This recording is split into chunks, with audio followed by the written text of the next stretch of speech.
Fala galera, bem-vindo ao canal Engenheiros Empreendedores e ao nosso segundo episódio chamado Aula Eletrônica, onde eu tento te ensinar um pouquinho e te introduzir nessa área de eletricidade e também de eletrônica.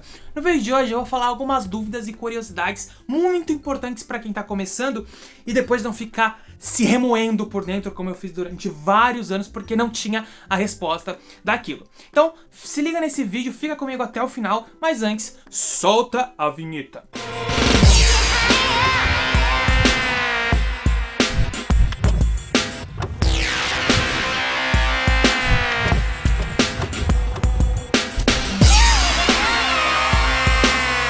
Bom galera, vamos chegando e vamos começar a discutir sobre essas questões. A primeira delas é com relação à rede de energia em 220 e 127 volts. Eu já fiz um vídeo aqui no canal falando que o seu celular não carrega mais rápido no 220 volts. A tensão de ligação que você vai colocar o seu aparelhinho lá, que eu até trouxe aqui pra gente aprender a ler as especificações técnicas, se você colocar no 127 ou 220, isso não vai alterar o tempo de carga do seu celular. Mas existem outras particularidades da rede 220 e 127 volts que a gente vai falar no vídeo de hoje.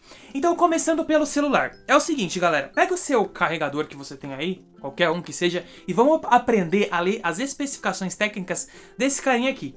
Se você... Eu acho que eu não vou conseguir mostrar na câmera, vamos ver? Não dá muito certo mostrar na câmera pra vocês, mas eu vou ler e a gente vai tentar entender como é que essas coisas funcionam. Então esse daqui é um carregador do Samsung, do celular da minha mãe, e ele traz algumas especificações técnicas. Ele descreve o modelo e coloca como entrada de 100, aí tem aquele tiozinho, a 240 volts. Isso significa que o cara que projetou esse carregador aqui pro celular da minha mãe deixa especificado que se ela conectar esse carregador numa rede de 100 a 240 volts, ele vai proporcionar a carga necessária para o celular da minha mãe, ou seja, ele vai funcionar em perfeito estado. Ele também fala que você pode conectar numa rede que pode ser 50 ou 60 Hz. Como você sabe, aqui no Brasil a gente tem uma rede de 60 Hz. Mas existem alguns países em que essa alternância, lembra que a gente já falou lá na primeira aula que a rede elétrica é composta por uma corrente alternada que varia seu ciclo várias vezes por segundo, no nosso caso é 60 vezes por segundo, mas em alguns países é 50 vezes por segundo ou 50 Hz, que é a unidade de medida de frequência denominada ao famoso cientista Hertz que estudou essa parte. Então, o projetista também especificou que você pode conectar ele numa rede de 50 ou numa rede de 60 Hz, que não vai ter problema nenhum, o seu carregador também vai funcionar normalmente. E aí a corrente de entrada é de 0,5 amperes. Por que essa corrente de entrada é de 0,5 amperes? Por que existe uma corrente de entrada e uma corrente de saída diferente? Galera, normalmente, esses equipamentos que possuem fonte, eles convertem energia de corrente alternada, que a gente comentou lá na nossa primeira aula eletrônica, para corrente contínua. Ou seja, quando você conecta ele aqui na sua rede elétrica, você está alimentando ele com corrente alternada, com tensão elétrica por corrente alternada. Mas o que vai ser entregue para a sua bateria vai ser tensão contínua, por corrente contínua, melhor dizendo. E aí, por isso que existe um transformador aqui dentro e também um conversor, melhor vamos dizer assim, para não entrar em especificações técnicas mais detalhadas, mas que transforma essa corrente alternada para corrente contínua e assim consegue alimentar sua bateria. E aí ele ainda traz, ele coloca aqui automático, né, porque é uma conversão automática, você não precisa fazer nada, ele faz isso sozinho. E ele fala o seguinte, saída contínua, tanto que ele descreve, tá? Quando você fala de corrente alternada, tem aquele tracinho de tiozinho, que significa que ela tá alternando, né? Quando a gente fala em corrente contínua, ele tem um tracejadinho assim, que é para falar de parte de corrente contínua. E aí ele traz a saída como 9 volts e 1,67 amperes, ou 5 volts e 2 amperes. Mas Lucas, não é a tensão de entrada que vai definir essa saída para minha bateria? Não, galera, não é a tensão de entrada. Por isso que eu sempre bato na tecla, que não adianta você procurar uma tomada 220, que não vai alterar o tempo de carga do seu carregador, do seu celular, na verdade. Mas tem uma propriedade interessante nesse carregador. Ele fala que ele é adaptável a fast charge, ou seja, carregamento mais rápido. Mas isso depende da bateria e também do carregador. Vamos dizer assim, os dois conversam entre si para ver se eu posso levar uma potência maior a essa bateria para que ela carregue mais rápido, ou uma potência menor para que ela faça um carregamento mais lento. Mas o que vai definir para que ele carregue mais rápido ou mais devagar? Por exemplo, se a bateria estiver com vários... se o seu celular estiver com vários aplicativos abertos, consumindo muita energia, isso vai gerar um aquecimento na sua bateria. E na hora que você conectar o carregador a sua bateria, ela vai entrar automaticamente no modo lento de carregamento. Para quê? Para que não haja sobrecarga da sua bateria, para que eu não leve tanta potência ao ponto de sobrecarregá-la e diminuir sua vida útil ou até alguns casos explodir. Por isso que é muito importante que você use o carregador original. Mas caso ela não tenha essa sobrecarga, porque você não está usando vários aplicativos, às vezes o seu aparelho está desligado, automaticamente ele vai ser compatível ao modo rápido de carregamento, o famoso Turbo Power, e aí o seu celular vai carregar mais rápido. Se você colocar no modo avião, ele também pode carregar mais rápido, porque você daí para de usar as funções do seu aparelho, logo você vai consumir menos energia, logo você vai conseguir um carregamento mais rápido. Mas a questão da rede elétrica 127 ou 220 volts não vai influenciar na velocidade de carregamento do seu celular. Então é muito importante que você coloque isso na sua mente. Outra coisa que muita gente ainda fala sobre rede 127 e 220 volts. Fala que no 220 você consegue economizar energia, porque você vai diminuir a potência que, por exemplo, um aparelho tá consumindo lá. E isso, galera, não passa de um mito gigantesco. Por que, Lucas? Por que o 220 não economiza energia com relação ao 127? Na verdade, o 220 vai economizar energia... Vai economizar com relação ao 127 só nos equipamentos que você vai comprar. Porque daí os dispositivos de proteção, a bitola do fio, vai ser menor com relação ao 127 volts. E aí você vai acabar economizando dinheiro em material. Mas em consumo de energia, nada influencia. Quer saber o porquê? Vou te explicar. Quando você pega a potência de um equipamento aí e você quer saber o consumo dele, você vai olhar a potência, vai multiplicar pelo tempo que ele ficou ligado, vezes o preço pelo quilowatt-hora. É isso que vai definir o consumo de um aparelho. Mas Lucas, me ajuda com um exemplo mais claro e mais palpável, galera. Eu já vou entrar em outro assunto misturado com esse do consumo de energia, tá? Mas é para você entender bem, isso ficar na sua cabeça, para você não ter mais dúvidas e também não ficar falando besteira por aí. Vamos pegar um chuveiro, o clássico exemplo do chuveiro, né? Então vamos supor que você tem um chuveiro aí na sua casa. Esse chuveiro, na potência mais alta dele, né, na maior temperatura que ele fornece ali para você, ele consome uma potência de 5.500 watts. E vamos supor que na fabricação do chuveiro, o fabricante colocou lá 5.500 watts em 220 volts. Beleza. Quando você pega para fazer o cálculo para saber qual é a corrente que esse chuveiro vai consumir, você vai encontrar uma corrente de 25 amperes. Aí qual que é o erro que muita gente comete, galera? Vou pegar esse mesmo chuveiro de 5.500 watts, vou ligar ele em 127 volts. Se eu for verificar, né, fizer o cálculo novamente, não sei se eu falei certo, mas enfim, se eu fizer esse cálculo novamente com essa potência e usar a formulazinha lá do P da potência igual a tensão vezes corrente, eu vou verificar que eu vou ter um aumento de corrente. Vou ter 43,3 amperes. Galera, isso aqui tá totalmente errado, tá? Tá totalmente errado. Primeira coisa que você tem que perceber, o consumo nada tem a ver com a tensão que eu coloquei. Você pode perceber que o 220 e o 127 volts eu permaneci com a mesma potência de 5.500 watts. Ou seja, se eu pegar essa potência e multiplicar pelo tempo que ela ficou ligado vezes o preço do quilowatt-hora, vai me dar, por exemplo, se eu comparar os dois da mesma maneira, eu vou ter o mesmo preço. Não vai mudar em nada com relação ao consumo. Mas Lucas, aqui eu tive uma corrente maior, aqui eu tive uma corrente maior e aqui em cima eu tive uma corrente menor. Mas isso não influenciou na potência. Mas isso aqui que eu fiz está... Quase que a caneta cai. Está totalmente errado. Por quê? Quando o fabricante traz lá para você 5.500 watts em 220, significa que nessa tensão a potência do meu chuveiro é 5.500 watts. Se eu diminuir essa tensão, se eu levar ela para 127 volts, por exemplo, essa potência de 5.500 watts não vai ser a mesma. Isso aqui é dada de fabricação. O que você tem que ficar claro na sua cabeça? Que tensão e resistência elétrica, né? Não citei resistência, mas tensão e resistência elétrica são causas. Ou seja, a gente consegue mexer na resistência, no valor de uma resistência, por exemplo. A gente consegue mexer no valor de uma tensão elétrica. Mas potência e corrente são consequências da minha resistência e da minha tensão elétrica.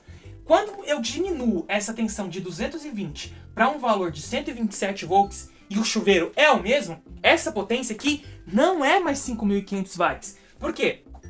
Porque a potência não é fixa, ela é consequência da tensão e da resistência que eu empreguei ali. Logo, essa falácia aí de que quanto maior a tensão, menor a corrente, ou quanto menor a tensão, maior a corrente, é totalmente mentira. Até porque, pela lei de Ohm, pelo que o cientista lá, Ohm, que foi denominado lá, como que é o nome? A unidade de medida de resistência elétrica foi denominada ao cientista, que tinha como sobrenome Ohm, ele definiu uma fórmula, digamos assim, né, por meio de um experimento falando que tensão e corrente são proporcionais. Ou seja, se eu aumentar minha tensão, eu também aumento minha corrente. Se eu diminuir, eu também diminuo a minha corrente. E essa fórmula nada mais é expressa que pela primeira lei de Ohm, que fala que tensão elétrica é igual a resistência vezes corrente. Então, essa potência que o fabricante colocou lá no chuveiro, não foi que ele fixou, que ele projetou para 5.500 watts. Na verdade, ele projetou, mas ele projetou por meio desta fórmula aqui. Ou seja, esses 5.500 watts, ou melhor dizendo, esses 25 amperes não vêm da divisão de 5.500 por 220. E sim, esses 5.500 vem da multiplicação de 25 por 220 para chegar nos 5.500 watts. Porque a resistência é fixa, a resistência que ele projetou lá para aquele chuveiro é fixa, não muda. Ou seja, essa proporcionalidade aqui é sim válida. Então 5.500 watts é da multiplicação de 220 por 25 amperes, galera. Agora imagina o seguinte, se eu falei para você que essa resistência aqui é fixa, esse cálculo aqui tá totalmente errado, tá, galera? Porque essa corrente eu achei por meio da fórmula potência igual tensão vezes corrente, e que eu já falei pra você que é mentira. Então essa corrente aqui não é 43,3 amperes não, tá? Então qual vai ser essa corrente? Se eu mantive minha resistência fixa e diminuir minha tensão, minha corrente também vai diminuir. Logo, essa corrente que estava aqui, se essa é 25 amperes, ela vai cair aproximadamente pela metade. Então vamos chutar aqui um valor de 13 amperes, por exemplo. Essa vai ser a corrente certa. E aí a potência, que depende desses dois valores, e também da resistência, não vai ser mais os 5.500 watts, vai diminuir pela metade. Se a gente fizer o cálculo, vai dar quanto? Vai dar 6.651 watts. Bem diferente dessa potência aqui, 5.500 watts. Então você precisa ficar atento a isso. Quando você pega uma potência de um fabricante, essa potência ele colocou lá para a tensão que vai ser alimentada, multiplicado pela corrente que vai circular por aquele circuito, devido a uma resistência que ele colocou lá, que é fixa. Então fica muito atento com isso. Você não pode usar essa fórmula aqui para descobrir a corrente, querendo variar a tensão. Não pode, não pode, vai estar errado. A gente acabou de verificar isso aqui e eu acabei de ensinar isso aqui pra você. E corrente e potência são consequências de resistência e tensão. Então você tem que ficar muito atento com isso. Mas uma coisa interessante que a gente observou aqui é que é o seguinte. Para uma rede de 220, se eu quiser chegar, por exemplo, nessa potência de 5.500 watts, né, fazer meu aparelho ali consumir 5.500 watts na tensão 220, eu vou ter uma corrente menor com relação ao 127. Por quê? Porque se eu quiser que esse 127 chegue em 5.500 watts, eu vou precisar alterar a minha resistência, certo? Ou seja, no caso, diminuir para que essa minha corrente cresça e aí eu chegue nos 5.500 watts. Então vai ficar em torno de 43... 40 tá horrível. Mas enfim, vai ficar em torno de 43,3 amperes. E aí, a bitola do fio que você vai ter que usar, consequentemente, vai ter que ser maior, porque vai circular uma maior corrente ali dentro. E provavelmente não, você vai ter que usar uma bitola maior e dispositivos de proteção que aguente, que suportem, melhor dizendo, uma corrente menor e que estejam ajustados adequadamente para proteger aquele circuito. Então, essa é a principal relação que você tem que ficar atento com esse negócio de 127 a 220 volts, para você parar de falar besteira por aí e perpetuar essa tal de falácia que maior corrente, menor tensão, menor corrente, uma coisa que não tem nada a ver, que Ohm já definiu muito tempo atrás. Sendo assim, eu acabei de explicar para você com um exemplo palpável de que o seu celular não vai influenciar, não vai ser influenciado pelo tempo de carregamento, ou seja, a tensão não vai influenciar o tempo de carregamento, a tensão da rede não vai influenciar o tempo de carregamento do seu celular. Galera, outra coisa que algumas pessoas têm dúvida e que talvez não consigam entender é o seguinte. Por exemplo, eu fiz um chuveiro, né, novamente no exemplo do chuveiro lá, e esse chuveiro, ele também consome 5.500 watts com uma potência de 220 volts. Aí muita gente se pergunta, por que se eu aumentar a tensão, esse chuveiro queima? Galera, quando o cara fez todo o projeto lá para aquele chuveiro, ele colocou uma determinada resistência. Essa resistência, ela suporta de 220, mais ou menos 10% ali desses 220. Ou seja, o que isso quer me dizer? Se eu colocar uma tensão muito maior naquela minha resistência, ela vai queimar, a resistência vai abrir. Por quê? A tensão elétrica nada mais é do que uma força que está sendo empregada num determinado material, num determinado condutor, que vai fazer com que os elétrons se movimentem devido ao campo elétrico, como a gente já estudou lá na primeira aula eletrônica. Ou seja, se eu aumentar essa força, maior a velocidade que o elétron vai percorrer, maior a quantidade de elétrons que vão percorrer esse caminho. E aí imagina uma barragem, por exemplo. Se eu tenho lá uma determinada barragem que está inibindo a água de passar para o outro lado. Se a quantidade de água começar a crescer de uma maneira gigantesca, o que vai acontecer? Essa barragem vai se romper. Da mesma forma vai funcionar com a resistência elétrica. Então todo equipamento dentro dele possui uma resistência elétrica interna. E se essa corrente for elevada demais ao ponto de superar essa barragem, digamos assim, com certeza o seu equipamento vai queimar. E essa propriedade da resistência, ela é muito intrínseca de cada material. Aí você vai ter que estudar uma parte mais química dessa resistência. E aí você vai conseguir entender melhor por que essa resistência que o cara projetou lá realmente queima após passar uma determinada tensão. Porque após aquela tensão, com certeza, ela não consegue suportar mais essa passagem de corrente, esquenta muito e acaba se abrindo. E Lucas, quais são as piores coisas, aqueles problemas que acontecem com várias pessoas na instalação elétrica? Normalmente, muita gente tem problema com chuveiro. Isso é devido a uma má projeção ou um mau projeto elaborado pelo cara que fez a instalação elétrica da sua casa. Por quê? Aqui na minha casa, por exemplo, que é alugada, vem fio de 10 milímetros quadrados, se eu não me engano, do transformador, vem para minha casa, né, rebaixado para 220, 127 volts, 220 fase, 127 fase neutro, e aí entra no relógio da concessionária, né, o neutro passa direto, entra no relógio da concessionária, vem para 2 disjuntores daquele antigo preto, acho que é NEMA, né, não lembro o nome daquele disjuntor, da marca daquele disjuntor, mas vem para esse disjuntor, e aí vem fio de 2,5 milímetros quadrados para a casa inteira, para alimentar a casa inteira, chuveiro, geladeira, micro-ondas, tomadas e iluminação, totalmente errado. Por quê? Porque o consumo de corrente, mesmo que esteja balanceado, o consumo de corrente vai ser maior do que o fio suporta, vai acabar aquecendo o fio, diminuindo a vida útil dele, vai acabar queimando o fio do chuveiro e você vai ter aqueles vários tipos de problema. Outra coisa que muita gente não sabe, mas aqueles adaptadores que você usa aí na sua casa, né, os famosos Benjamins, eles também, se eu não me engano, não são permitidos por norma. Porque gera um aquecimento desnecessário entre a conexão do equipamento e da tomada e pode prejudicar o seu aparelho, também pode prejudicar a tomada ali em algum determinado momento.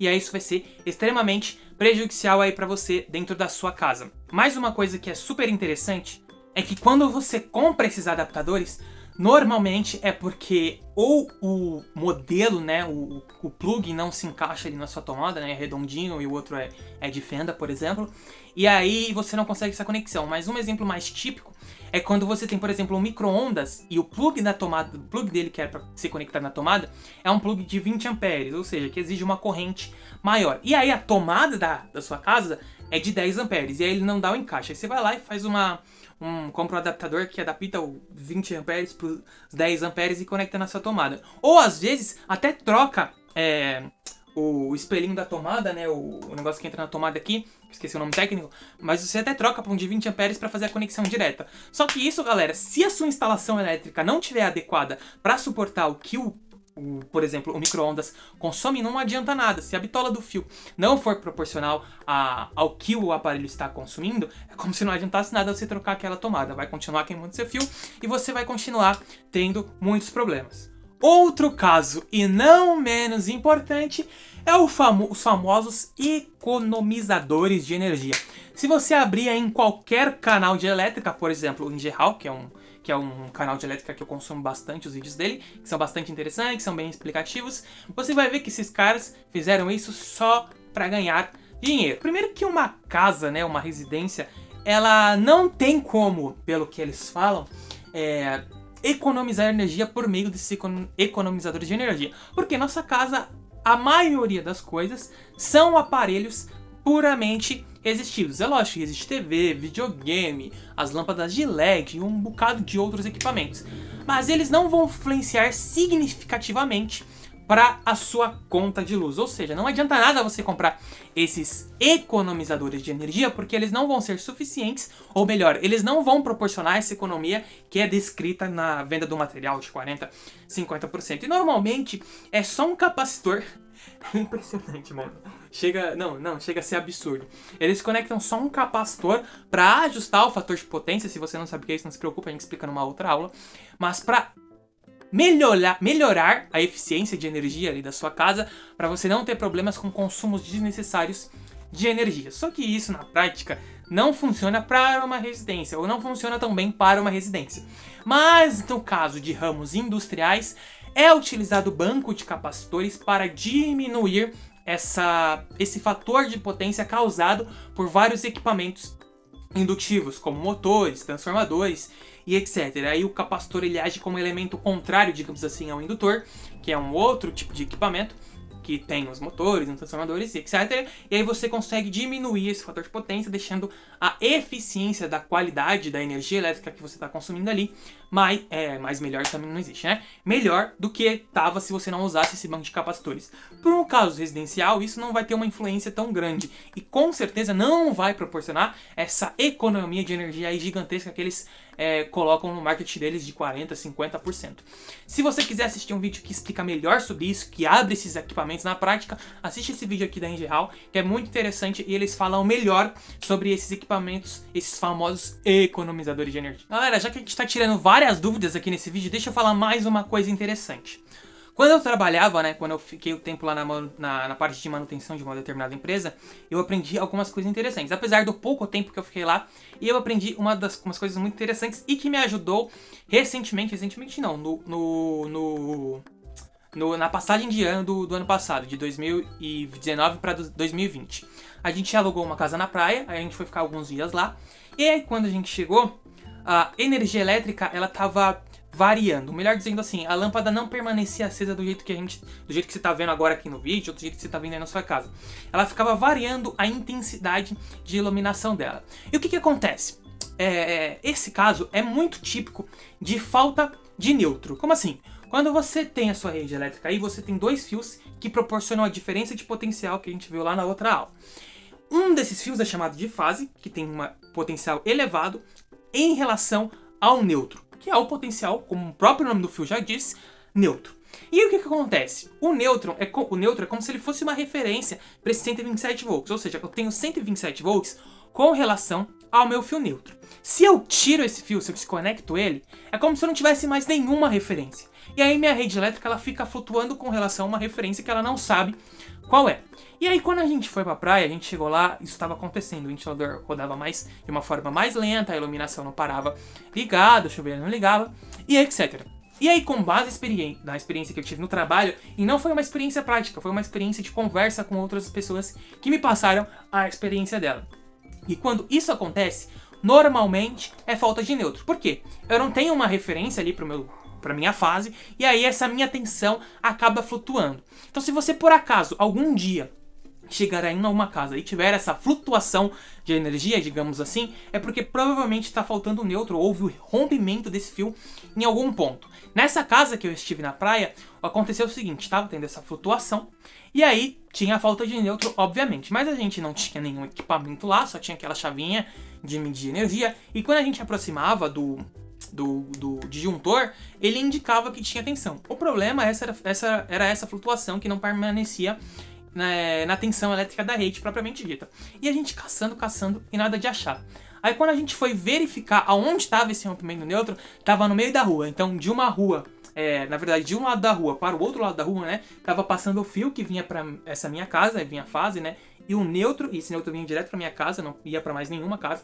Tava no meio da rua, o fio neutro tava, por algum motivo, tava rompido. E aí a gente teve que esperar o dia todo, da hora que a gente chegou, sei lá, 2, 3 da tarde, até 8, 9 horas da noite, esperar a concessionária, né, porque a parte da rua é a concessionária que mexe, você eletricista ou não, não aconselho você mexer, é a concessionária que cuida disso. A gente ligou lá pra eles, eles demoraram, mas chegaram e arrumaram, e era isso mesmo, era falta de nêutron, nossa, que mania de falar nêutron, era falta de nêutron, do fio nêutron, na rede elétrica, e aí por isso que a energia tava flutuando. Eles arrumaram, e a energia voltou normalmente. Então se você pegar um caso desse, provavelmente é falta de fio neutro. Se for dentro da casa, você vai ter que chamar um eletricista. Se você é eletricista, você pode mesmo arrumar. Se não for dentro da casa, né, for antes do relógio, lá no poste, aí você chama a concessionária, que é responsabilidade deles cuidar dessa parte de manutenção. Bom, galera, no vídeo de hoje é isso. Eu espero que eu tenha trazido algum conhecimento útil pra você. E se eu trouxe, deixa seu like, compartilha com seus amigos, se inscreve no canal e ativa o sininho de notificações pra acompanhar a atualização de todos os vídeos. Se você ficou com alguma dúvida, é só comentar aqui embaixo que eu vou tentar te responder da melhor maneira possível. E no nosso próximo vídeo a gente vai comentar um pouquinho sobre a frequência, sobre o que é a frequência da rede, que no nosso caso aqui é 60 Hz, pode influenciar nos nossos aparelhos eletrodomésticos. E também se eu não vou ter nenhum problema, por exemplo, se eu pegar um determinado aparelho aqui em São Paulo, no Brasil, e ir para o Paraguai, por exemplo, ou ir para algum outro país que tenha um consumo, ou que use uma rede, melhor dizendo, de 50 Hz. No nosso caso, do nosso aparelho celular, a gente verificou que ele funciona tanto no 50 como no 60 Hz. O projetista deixou claro que ele vai carregar o seu celular aí da maneira correta. Beleza, galera? Te vejo no nosso próximo vídeo.